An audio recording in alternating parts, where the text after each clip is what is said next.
Hello everyone and welcome to One Teacher, One Scientist chat room.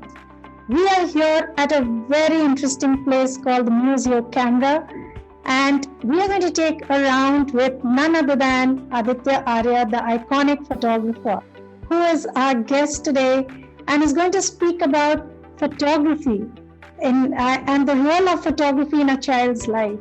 So here we are at Museo Camera today. Thank you very much, and pleasure is all mine, and welcome to all the participants of your talk. And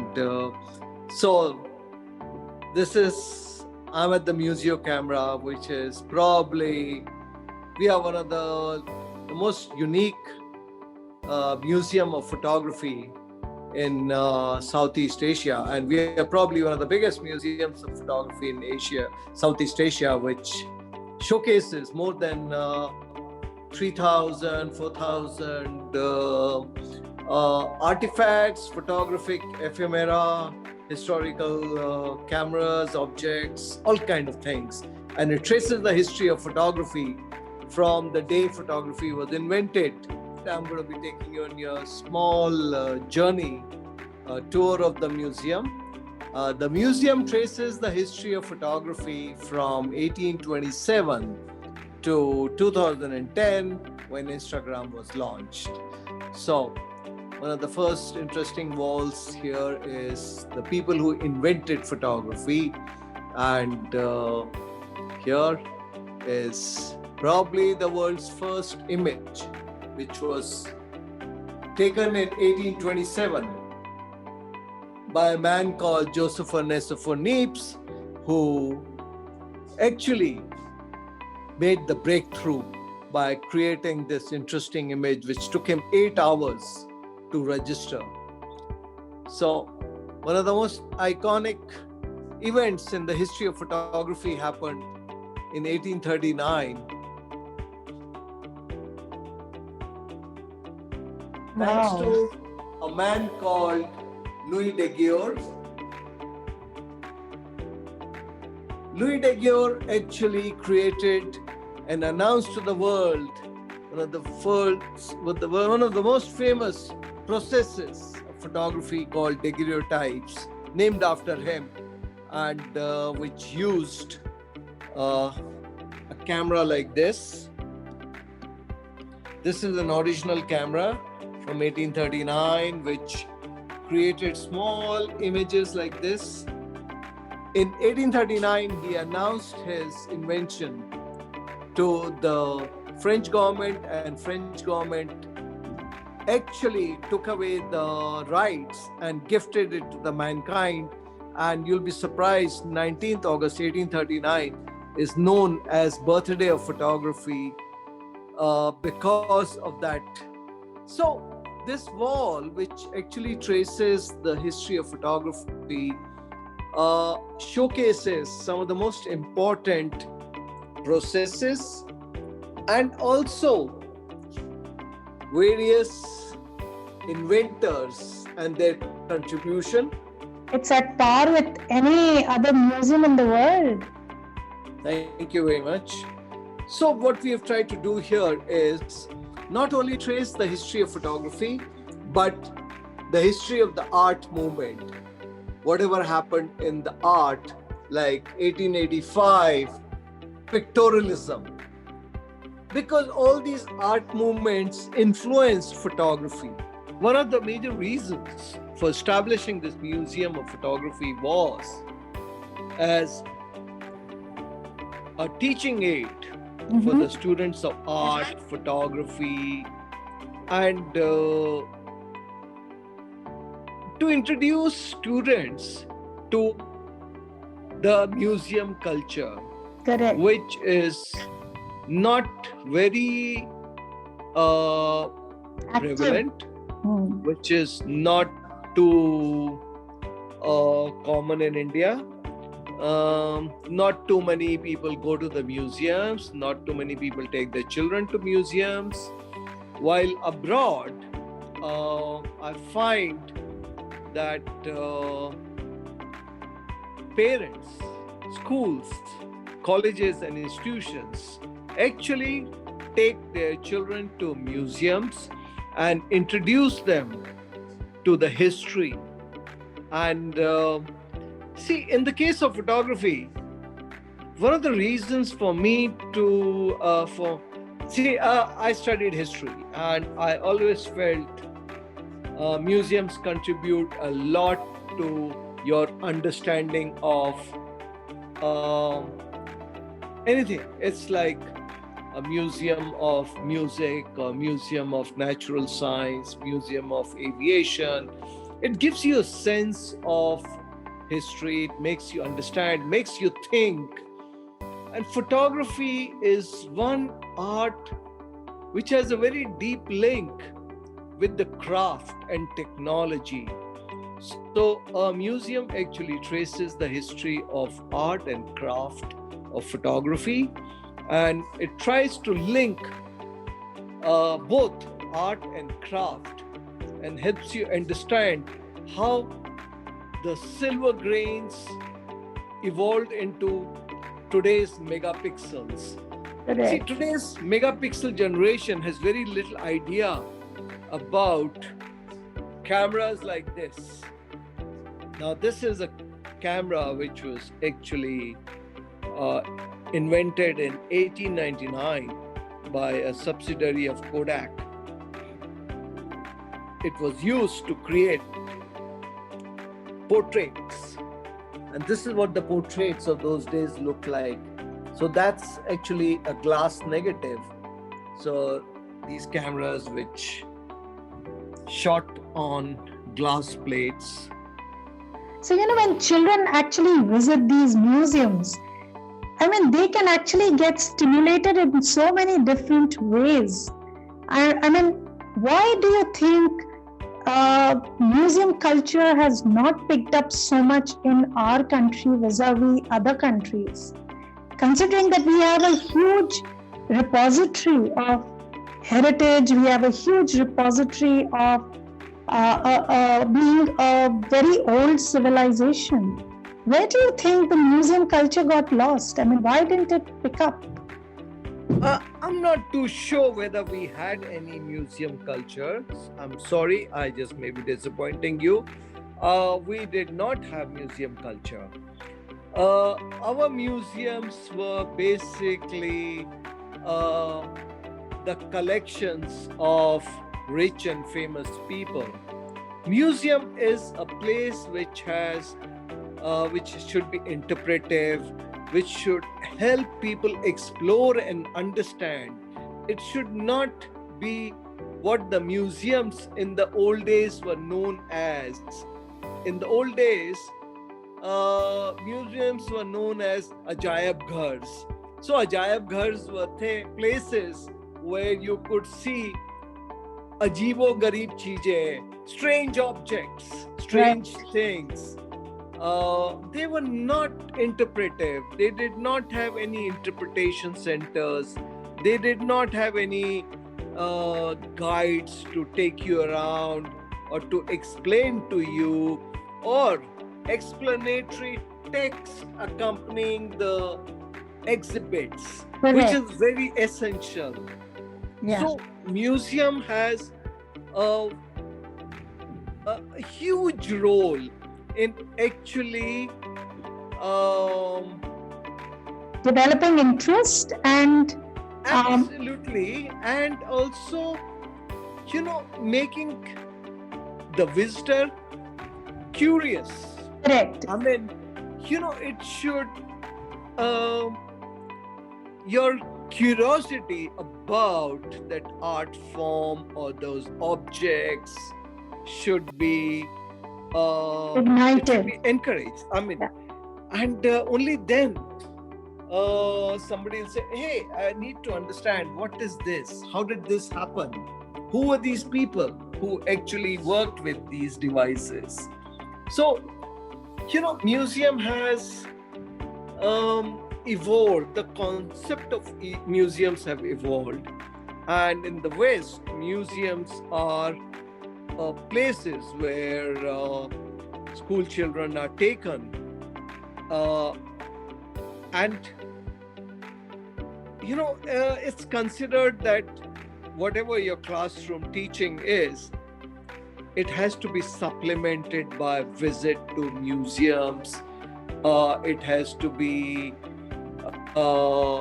museum is like a different experience zone, Correct. where children can touch and feel, do a little workshop, experiment. So these are places for educational institutions to engage with. Correct. And I think this is what can actually lend a very dynamic experiential learning, where children actually would preserve the magic and wonder, and somewhere it sparks a lot of curiosity in the child, which makes him a critical thinker as well, because his thinking skills are also getting stimulated somewhere. When these objects of wonder are somewhere tickling some kind of a curiosity, and which sparks that creative thinking and critical thinking in children. What do you think? Yes, I always firmly believe that classroom teaching was never sufficient in satisfying my curiosity about various things. And so this whole idea of museum actually goes back to my school and college days, because I always believed that even in history, I actually did history in college. Right. And I said, hey, I need to go to the museum to see this. I need to go and see that book. Where are these books kept? Where I want to see, touch and feel the coins. I want to see what Akbar's coins or Babur's coins look like, what happened. So, and the pictures in the books never satisfied me. So I was always into, hey, I want to see these objects. I want to visit these places. And the museums actually are about a different experience, which is a very special kind of experience of touch and feel and experiential. I like museums which do workshops, which actually take you on a journey of some kind. Yeah. So I'm going to be showcasing this. Now, this is called Magic Lantern, and this is from 1880s, and this is what was used to project images on the screen. That's why it was called Magic Lantern. Wow. And in those days, there was no electricity, so they actually used oil lamps. Wow. So here is an image which is being formed by that Magic Lantern, and they were called Magic Lantern because it was a kind of magic in those days to see something moving on the screen. So exciting. While you are telling about this, my mind is actually ringing the various science concepts that the teacher might be teaching in classrooms, which can actually become alive, when she or he is getting children to a museum like this. Like in physics, you have those concepts of pinhole camera. You have so many concepts revolving around light, around shadows. Teachers can actually make those topics come alive when children are visiting these museums and make that learning so much more experiential and dynamic. Lacking in the digital world, the photography has lost its touch and feel experiences here, and see how the old lenses and the cameras actually work. Wow, that's so amazing. Somewhere, Aditya, this touch and feel is so important, because these are the ones that build the perception skills in children. How do you see this landscape changing in this digital world in the 21st century. Though I would say photography as a field is getting a lot of momentum with the digital photography. How do you think the look and feel of the entire photography, the field of photography is changing? How do you think it would impact perceptions in people and perspectives? So let me tell you that photography, analog photography, is slowly coming back as an art form. We are conducting workshops with limited number of participants so that we don't so all the SOPs and everything are maintained to give them a very unique experience of working with these analog cameras and learn the art of photography. So, you mentioned that you were studying history. How did you move towards photography? I mean, I'm looking at it as a very interdisciplinary career that you got into. And how do you think children can actually look at blended and interdisciplinary fields as career options? Let me tell you one thing, something very interesting, something which I discovered when I was in school and college. Photography is the only profession which can take you all over the world. I worked in the mines, I climbed mountains, I climbed buildings, chimneys of power plants, went down the shafts of coal mines, you name it. And then of course shooting all kind of people all over the world. Photography is a great excuse to travel and explore the world, and it lets you understand and see things which are beyond a normal person. Photography is one profession which takes you everywhere. So I looked at photography as a means of exploring the world, and it's great because somebody else pays you to do all that. Yeah. So that's the best part of it. Photography as a tool for teachers to expand the thinking of children, to expand the horizons. I would look at photography as an art to build perspectives. How would you look at photography as an art or as a tool for building skills and thinking in children? See, as I said, photography is one profession which cuts across all barriers. You could be with the Prime Minister or the President. So once you're exposed to such a wide spectrum of things, it changes the way you actually think. It evolves you into a better human being. Photography is going to emerge as a very big art form in the years to come. I mean, if children are actually looking at people, at situations, at things with a different lens every time, it can actually build a lot of values and life skills in them as well. Yes, and see, photography today is one of the most democratic forms of expression. I mean, you name it, everybody today, whether it's your daily wage laborer or a chef or everybody has a phone camera, and everybody's creating art, taking pictures. So it's become one of the most democratic forms of expression, which is easily available to everyone. Yeah. To create stories. True. So if you had to tell children about photography as a career, what would you tell them? So there are two things.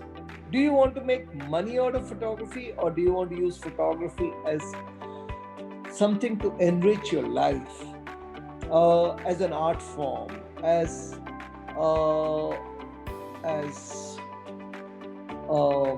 like people write, Yeah, not necessarily to sell or not necessarily to publish novels. They write to express themselves. They write to they write short stories to share with their friends. People write poetry. right. So I see photography as a very big common art form where people would exhibit, and this mayn't be their profession, but driven by passion. Right. So I think passion is something that drives pretty much any career or anything that you do in life. How do you see analog photography or digital photography? What would you prefer and why? I started my life as an analog photographer, and I love the slowness of the analog. Yeah, I like the touch and feel of analog, but I'm also quite hooked on to the speed of digital, yeah, and the speed at which you can do things. But I miss that touch and feel experience of analog, and that's part of the reason why I've gone back into this and I'm enjoying it. yeah. But considering today, as you said, it's a fast-paced world, and today's child may not be that because they've not even touched and felt an analog photography medium. How do you think digital would, do you think analog will remain in the shadow of digital always? No. People would like, and they already do, indulge in analog as a great experience. It's a different kind of experience. It's. You should not be saying which is better. It is purely up to you whether you would like to drive an X car or an X car. If you would like to explore certain terrains, you'll say, I'd like to drive an SUV. And if you're one of those who believe in speed, you'll opt for a different kind of vehicle.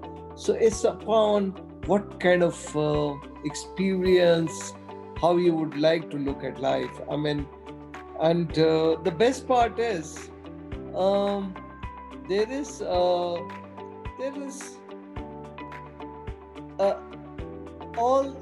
whether it's analog or digital, end of the day, there is an output which matters, and that output is an exhibition. Is it meant for a client? Is it for a? So I think you have to also look at where you are heading. It's not about your ride. It's also about where you're heading and what you intend to do. Right. So if you had to sum up the whole thing for children, a child who is passionate about photography but does not know how to go about making a career around it, what would you do? What would you tell such a child? Nobody has to make any decisions. You have to flow. You have to keep savoring various things which come along with your journey. There's a lot of time to sort things out. Don't be in a hurry to take a decision that this is what you have to do. And it's about dabbling into various things, like starting as a digital photographer, going into analog. I don't think so. I would like to give anybody a direction, but as I keep saying, photography is it's a great journey of exploration.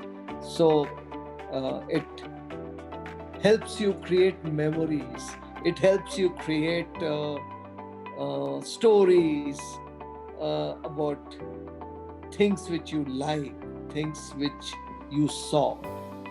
Yeah, and it's a self-exploratory process. I think you discover yourself and you evolve as a person, as you said.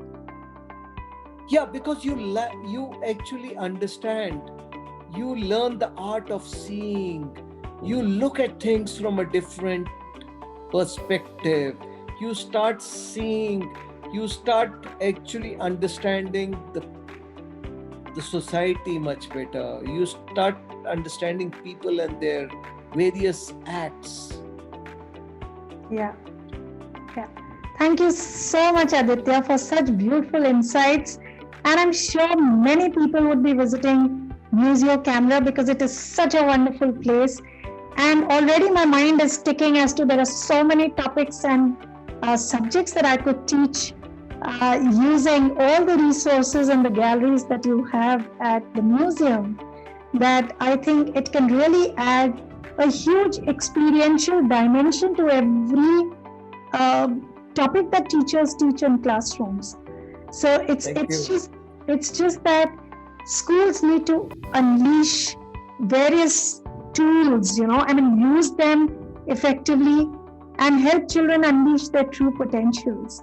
And I think museums can serve as a perfect resource for building curiosity in children, bringing that wonder and magic in their lives. Thank you so much, Aditya, for sharing your insights. Thank you. You're welcome. And all the very best. See you soon at the Museo Camera. Yes, absolutely. Thank you. Okay, bye.